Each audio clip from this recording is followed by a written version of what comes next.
ഏറ്റവും മോശമായിട്ടുള്ള വളരെയധികം പ്രശ്നങ്ങൾ ഉണ്ടാക്കുന്ന ഒരു സ്റ്റാർ എന്ന് പറയുന്നത് 5 ആണ്. 5 ഈ വർഷം ലോകത്തെല്ലാ സ്ഥലത്തും വന്നിരിക്കുന്നത് സൗത്തിലാണ്. സൗത്ത് പ്രധാന വാതിലുള്ളവർക്കും ബെഡ്റൂം ഉള്ളവർക്കും ഒരുപാട് നഷ്ടങ്ങൾക്ക് സാധ്യത ഉണ്ടാവും. അത്തരം നഷ്ടങ്ങളിലേക്ക് ചെന്നെത്താതിരിക്കാൻ വേണ്ടി അവിടെ 6 റോഡ് വിൻചെയിമും 5 എലമെന്റ് പഗോഡയും അവിടെ സ്ഥാപിക്കേണ്ടതാണ്. ഒരു കാരണവശാലും സൗത്തിൽ റെഡ് മാറ്റ് ഉണ്ടെങ്കിൽ അത് മാറ്റണം, ഇടാൻ ഈ വർഷം പാടില്ല. അവിടെ പ്ലാന്റും പാടില്ല. നമസ്തേ. 2026 വരുന്ന നക്ഷത്രങ്ങളെ പറ്റിയാണ് നമ്മൾ സംസാരിച്ചുകൊണ്ടിരിക്കുന്നത്. അത് 1, 2, 3 കഴിഞ്ഞ പ്രോഗ്രാമിൽ പറഞ്ഞു. ഇത്തവണ പറയുന്നത് 4, 5, 6 നക്ഷത്രങ്ങളെ പറ്റിയാണ്. അത് വീടിന്റെ അല്ലെങ്കിൽ സ്ഥാപനത്തിന്റെ ഏത് ഡയറക്ഷനിൽ വരുന്നു, അത് നമ്മളെ എങ്ങനെ സ്വാധീനിക്കുന്നു, അതിനെ നമുക്ക് എങ്ങനെ എൻഹാൻസ് ചെയ്യാം, എങ്ങനെ ക്യൂർ ചെയ്യാം എന്നുള്ളതാണ് നോക്കുന്നത്. അപ്പോൾ 4 ഇപ്പോൾ വരുന്നതെന്ന് പറഞ്ഞു കഴിഞ്ഞാൽ നോർത്ത് ഈസ്റ്റിലാണ് 4 വരുന്നത്, 5 വരുന്നത് സൗത്തിലാണ്, അത് കഴിഞ്ഞിട്ട് 6 വരുന്നത് നോർത്തിലാണ്. അപ്പം ഈ 3 ഡയറക്ഷൻസിൽ ഈ പറയപ്പെടുന്ന 4 സ്റ്റാറുകൾ വരുന്നുണ്ട്. അപ്പോൾ അതിൽ 4നെ പറ്റി നമുക്ക് നോക്കാം. ഒരു 4 എന്ന് പറയുന്നത് ഫംഗ്ഷു പ്രകാരം റൊമാൻസ് ലെക്കറിന്റെ നമ്പറാണ്. അതുപോലെ തന്നെ വിദ്യാഭ്യാസത്തിന്റെ നമ്പറായിട്ടും 4നെ കണക്കാക്കും. നമുക്ക് എഡ്യൂക്കേഷൻ ലെക്കിന് വേണ്ടി എന്ത് ചെയ്യാമെന്ന് ചോദിച്ചു കഴിഞ്ഞാൽ നമുക്ക് അവിടെ പഗോഡ ടവർ വയ്ക്കാം, ക്രിസ്റ്റൽ ഗ്ലോബ് വയ്ക്കാം, അതുപോലെ തന്നെ ആ ഭാഗത്ത് നമുക്ക് ലക്കി ബാമ്പ് വയ്ക്കാം. ബെഡ്റൂം ആണെങ്കിൽ അവിടെ ലക്കി ബാമ്പ് വയ്ക്കാൻ പാടില്ല. ഈ പറയപ്പെടുന്ന മറ്റു ടൂളുകൾ നമുക്ക് വയ്ക്കാം. ബെഡ്റൂം ആണെങ്കിൽ വിവാഹപ്രായമായ വ്യക്തികൾക്ക് ആ ബെഡ്റൂമിൽ കിടക്കുന്നത് വിവാഹത്തിനുള്ള സാധ്യത ഈ വർഷം വളരെ കൂട്ടും എന്നാണ് പറയുന്നത്. അതുപോലെ അവർക്ക് അവിടെ ചെയ്യാവുന്ന മറ്റൊരു റെമഡി എന്ന് പറയുന്നത് ഒരു ജോഡി മണ്ടേരിയൻ ഡെക്കിന്റെ സ്റ്റാച്ചു നമുക്ക് ഈ പറയുന്ന 4 നിൽക്കുന്ന സ്ഥലത്ത്, അതായത് നോർത്ത് ഈസ്റ്റ് ഭാഗത്ത് വയ്ക്കാം. അവിടെ ബെഡ്റൂം ആണെങ്കിലും വയ്ക്കാം, ലിവിംഗ് റൂം ആണെങ്കിലും അവിടെ നോർത്ത് വെസ്റ്റിൽ വയ്ക്കാം.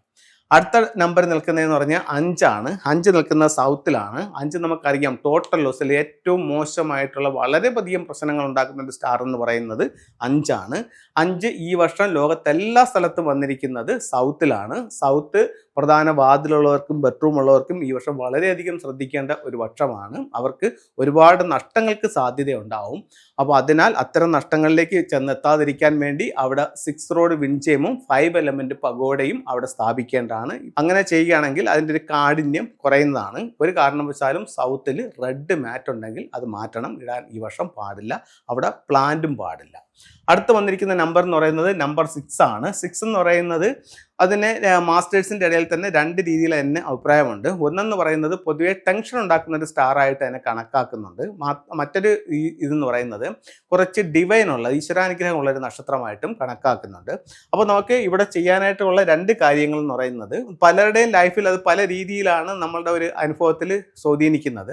അപ്പോൾ ടെൻഷൻ ഉണ്ടാക്കുന്നവർക്ക് അവിടെ ബ്ലൂ കളർ മാറ്റോ വെള്ളമോ ഉപയോഗിച്ചുകൊണ്ട് ആ ഒരു സ്റ്റാറിന് റെമഡി ചെയ്യാം. അതോടെ നമുക്ക് കൂടുതൽ ഈശ്വരാനുഗ്രഹങ്ങളും കാര്യങ്ങളും കിട്ടാൻ വേണ്ടിയിട്ടാണെന്നുണ്ടെങ്കിൽ അവിടെ നമുക്ക് എന്ത് ചെയ്യാൻ പറ്റും, ഒരു 6 മെറ്റൽ കോയിൻസോ അല്ലെന്നുണ്ടെങ്കിൽ ഏറ്റവും നല്ലത് അവിടെ ഒരു 6 റോഡ് വിൻചെയിം ഇടുകയോ, അപ്പോൾ ഇത് രണ്ടിലേതെങ്കിലും ഉപയോഗിച്ചുകൊണ്ട് ആ 6 എന്ന് പറയുന്ന നമ്പേഴ്സിനെ ഒന്ന് എൻഹാൻസ് ചെയ്യാനായിട്ട് സാധിക്കുന്നതാണ്. അപ്പോൾ നമ്മൾ 3 നമ്പറുകളെ പറ്റിയും അതിൻ്റെ സ്വഭാവത്തെ പറ്റിയും അതിൻ്റെ പരിഹാരത്തെ പറ്റിയും പറഞ്ഞു. ഇനി നമുക്ക് ഫംഗ്ഷനിൽ ഉപയോഗിക്കുന്ന ചില ടൂളുകളിലേക്ക് നമുക്ക് നോക്കാം. അപ്പോൾ ഞാനിപ്പോൾ പറഞ്ഞു വന്നതിൽ ഒരു ടൂൾ എന്ന് പറയുന്നത് ഈ 5 എലമെന്റ് പഗോഡയാണ്. അപ്പോൾ ഇത്തരത്തിലുള്ള ഒരു 5 എലമെന്റ് പഗോഡ വാങ്ങിച്ചിട്ട് ഈ മുകൾ ഭാഗം ഓപ്പൺ ചെയ്തിട്ട് ഇപ്പോൾ ഈ 5 നിൽക്കുന്നത് സൗത്തിലാണ്. സൗത്തിൽ നിന്ന് കുറച്ച് മണ്ണെടുത്ത് ഇതിനകത്തിട്ട് ഇത് ക്ലോസ് ചെയ്തിട്ട് നമുക്ക് എവിടെ വെക്കാൻ പറ്റും, ഇത് ആ സൗത്ത് ഡയറക്ഷനിൽ വെക്കാം. ഇതാണ് 5 എലമെന്റ് പഗോഡ 5ന്റെ പരിഹാരമായിട്ട് പറഞ്ഞത്. അതേപോലെ തന്നെ അവിടെ ഉപയോഗിക്കാവുന്ന മറ്റൊരു ടൂൾ എന്ന് പറയുന്നത് 6 റോഡ് വിൻചെയിംസ് ആണ്. ഇത് ആ 5 എന്ന് പറയുന്ന എർത്ത് എനർജിയുടെ കാഠിന്യത്തെ കുറയ്ക്കാനായിട്ട് ഈ വിൻചെയിം ഉപയോഗിക്കാവുന്നതാണ്. 4 എന്ന് പറയുന്ന എഡ്യൂക്കേഷൻ ലെക്കിനെ വർദ്ധിപ്പിക്കാൻ വേണ്ടിയിട്ട് നമുക്ക് ഇതുപോലെ പഗോഡ ടവർ ഉപയോഗിക്കാം. അതുപോലെ ഉപയോഗിക്കാവുന്ന മറ്റൊരു ടൂൾ എന്ന് പറയുന്നത് ക്രിസ്റ്റൽ ഗ്ലോബാണ്. ഇത്തരത്തിലുള്ള ക്രിസ്റ്റൽ ഗ്ലോബും എഡ്യൂക്കേഷൻ ലെക്കിന് വേണ്ടിയിട്ട് ഉപയോഗിക്കാവുന്നതാണ്.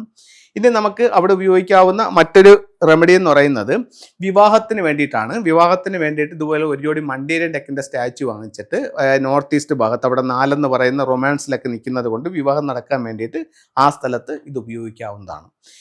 ഇനിയിപ്പോൾ നമുക്ക് ഉപയോഗിക്കാവുന്ന മറ്റൊരു ടൂൾ എന്ന് പറയുന്നത് നമ്മുടെ ദൃഷ്ടി നമ്മുടെ വീട്ടിലേക്ക് ഒരാൾ നോക്കുമ്പോൾ ദൃഷ്ടി നമുക്ക് തട്ടാതിരിക്കാൻ വേണ്ടിയിട്ട് ഫംഗ്ഷനിൽ വളരെ കോമൺ ആയിട്ട് ഉപയോഗിക്കുന്ന ഒരു ടൂൾ എന്ന് പറയുന്നത് ഇത്തരത്തിലുള്ള ടർക്കിഷ് ബ്ലൂ ഐ ആണ്.